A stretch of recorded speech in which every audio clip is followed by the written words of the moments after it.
कार्यक्रम के पुण्यार्चक हैं श्री फूलचंद विनोद कुमार सेठी परिवार, डिमापुर, नागालैंड। आज 10 लक्षण पर्व का अंतिम दिन है। बस हो गया पर्व पूरा। ब्रह्मचर्य का दिन है। संपूर्ण व्रतों का कोई राजा है तो ब्रह्मचर्य।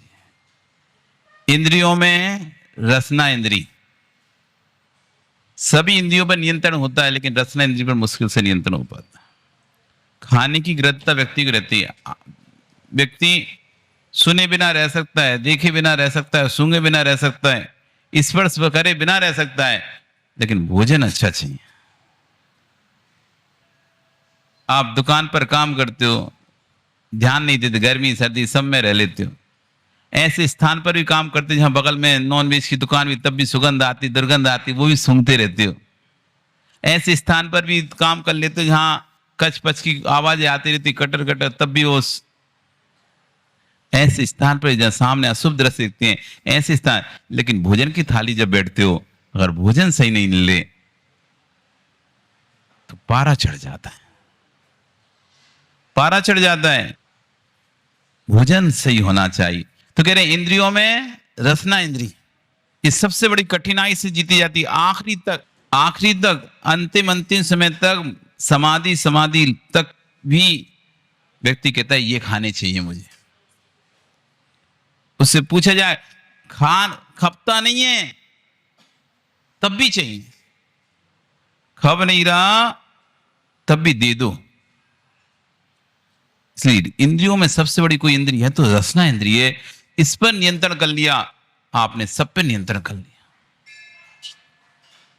ये नियंत्रित नहीं होती। जिस दिन ये नियंत्रण हो जाए तो सारी इंद्रियां आपके कंट्रोल में। आंख कभी नहीं कहती खोल के मुझे देखना है। कान भी नहीं कहता मुझे सुनना है। नाक भी नहीं कहती सूंघना है। कान पर रसना कहती खाना है, कुछ तो दो, नहीं दोगे तो काम नहीं चलेगा। तो इंद्रियों में रसना इंद्री, व्रतों में ब्रह्मचर्य व्रत। सारे व्रतों का कोई राजा है, ब्रह्मचर्य व्रत है। जैसे राजा किसी सेना में सबसे पीछे रहता है। आपने देखा हो कभी युद्ध में जाते हैं तो राजा कभी आगे आगे नहीं चलता। राजा कैसा होता है? पीछे रहता है, बिल्कुल। सेना में राजा पीछे रहता है एकदम, सेना आगे रहती, सारी सेना आगे है और राजा पीछे है।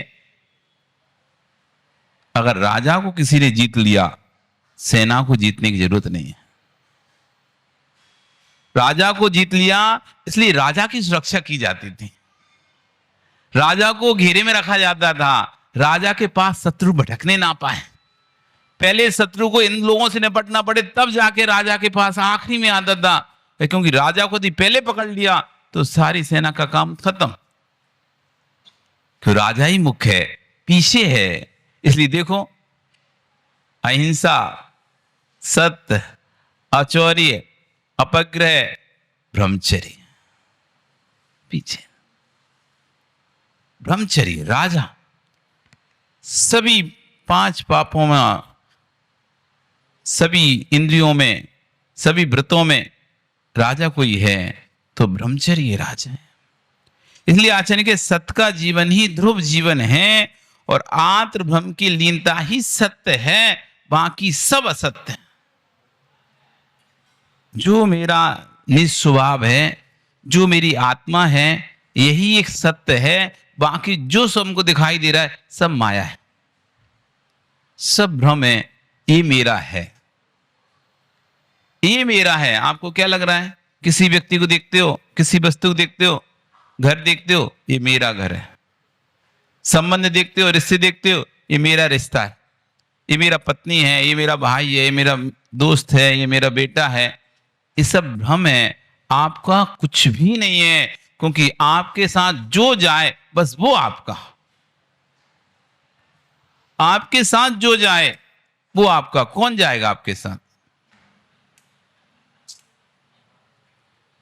कौन जाएगा आपके साथ? आप जाएंगे, आपके भाई बंधु रिश्तेदार, कौन जाएगा आपके साथ? सब भ्रम है, मेरा है, मेरा कुछ भी नहीं है, मेरी आत्मा सिर्फ मेरी है। ये शरीर भी मेरा नहीं है, ये भी यहीं छूट जाएगा। कर्म ही मेरे नहीं है, वे कर्म ही फल देकर अपने आप खिट जाएंगे। सिर्फ आत्म ब्रह्म ही मेरा है। उस आत्म ब्रह्म, क्योंकि आज अंतिम दिन ना, सब कर लिया, क्रोध का त्याग कर दिया, माया का त्याग कर दिया, मान का त्याग कर दिया, लोभ का त्याग कर दिया, सत्य को ग्रहण कर दिया, असत्य को छोड़ दिया, असंयम को छोड़ के संयम ग्रहण कर लिया, तपस्या को धारण किया, त्याग किया, अकिंचन धर्म को लीन हो गए। अब बच्चा क्या? आत्म ब्रह्म की लीनता। अब जब सब कुछ त्याग हो ही चुका है, सब कुछ छूट ही चुका है, अब बच्चा क्या है? आत्म ब्रह्म। आत्म ब्रह्म की लीनता ही ब्रह्मचर्य। ब्रह्म इति रमति इति ब्रह्मचर्य। जो अपनी आत्मा में रमण करे उसका नाम ब्रह्मचर्य है। एक स्थूल व्याख्या है कि भाई स्त्री का त्याग करना, स्त्री पुरुष का त्याग करती, इसका नाम ब्रह्मचर्य। अपने सील की रक्षा करना, इसका नाम ब्रह्मचर्य है। लेकिन दूसरा ब्रह्मचर्य की जब अंतरंग परिभाषा देखेंगे, अपनी आत्मा से बाहर निकलना ही अब ब्रह्म है। पर को देखना ही अब ब्रह्म है। पर की बातें सुनना ही अब ब्रह्म है। पर की गंध लेना ही अब ब्रह्म है। पर को चखना ही अब ब्रह्म है। आत्मा से जब जब हम बाहर आएंगे तब तब अब ब्रह्मधारी होंगे, और जब जब आत्मा में लीन होंगे तब तब ब्रह्मचारी होंगे। लोक में ब्रह्मचारी सामान्य से, जिसने स्त्री भोगों का त्याग कर दिया, उसको ब्रह्मचारी कहते हैं।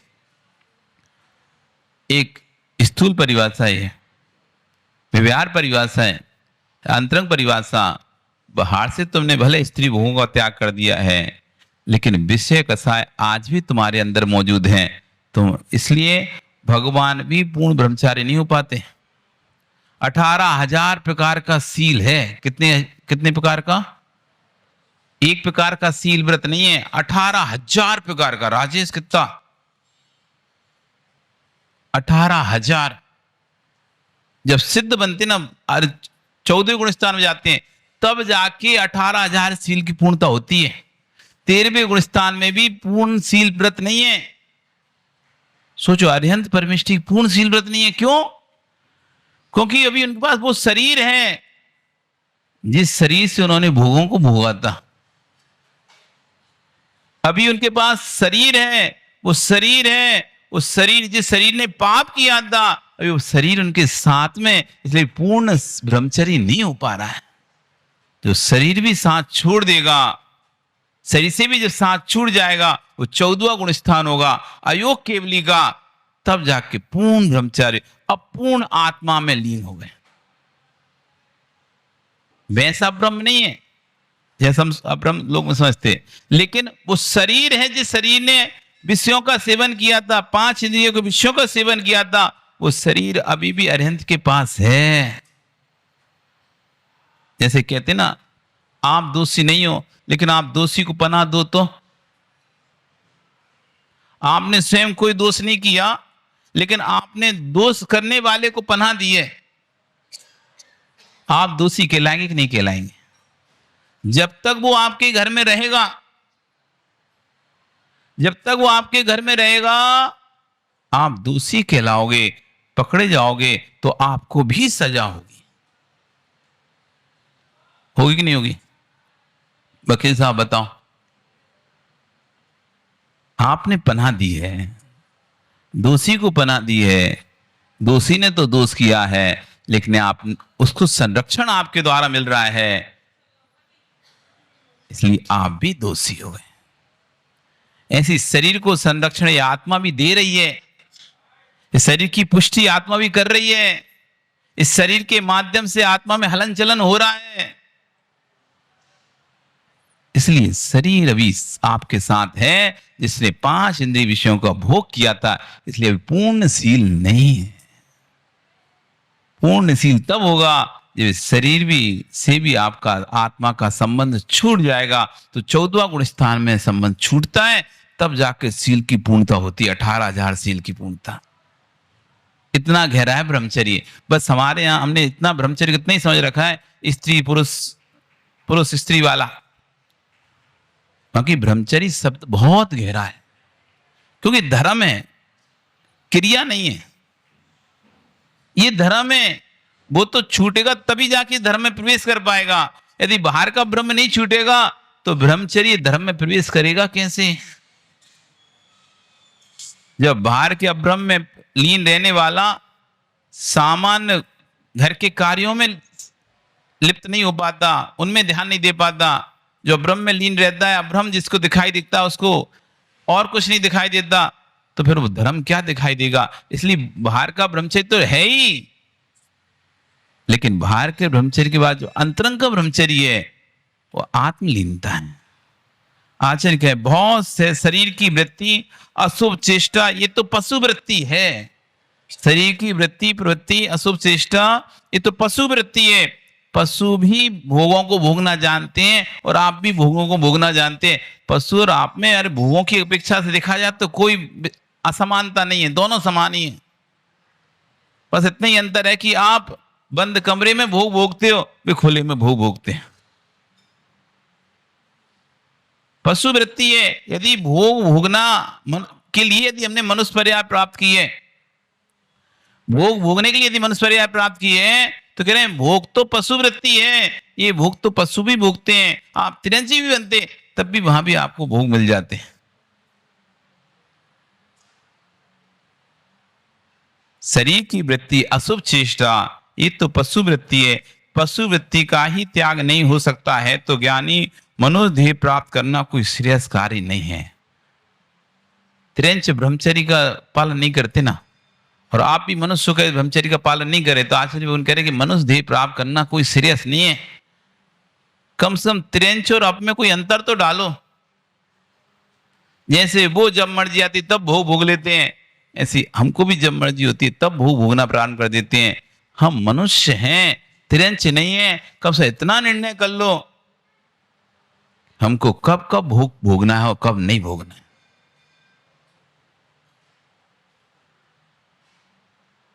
महीने में एक बार भोगना है कि महीने में 2 बार भोगना है कि महीने में 5 बार भोग भोगना है कि महीने में 10 बार भोगना है, निर्णय कर लो। क्यों? मैं मनुष्य हूं, तिरंच नहीं हूं कि जब मन आया तब भोग भोगना शुरू कर दिया। बहुत सहजता से, बहुत सरलता से समझना है आचार्य बन का है, बहुत अच्छे सोचना है। अहो ज्ञानियों, मत पूछना किसी अन्य से, पूछ लेना अपने पूछनहारे से। हमारी परिणति कितनी पवित्र है, हमारी परिणति कितनी पवित्र है। तभी तक सुचिता है, तभी तक मनुष्यता है, तभी तक पवित्रता है जब तक चित्त में विशुद्धि है। चित्त की विशुद्धि खत्म, पवित्रता खत्म। सील बंद है तो वस्तु की कीमत है। एक 5 रुपया का पत्ता भी लेने जाते हो, देखते हो खुली है कि दवाई बंद है, और खुला पत्ता हुआ तो दवाई नहीं लोगे।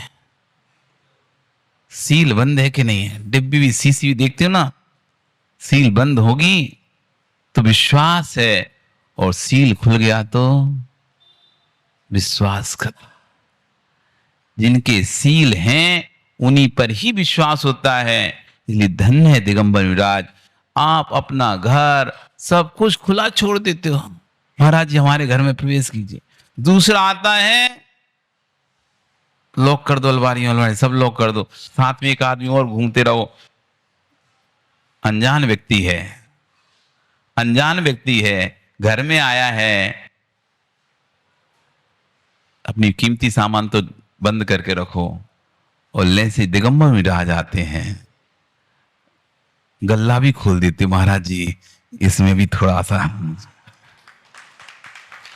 दूसरा आता है तो गले में ताला लगा दोगे।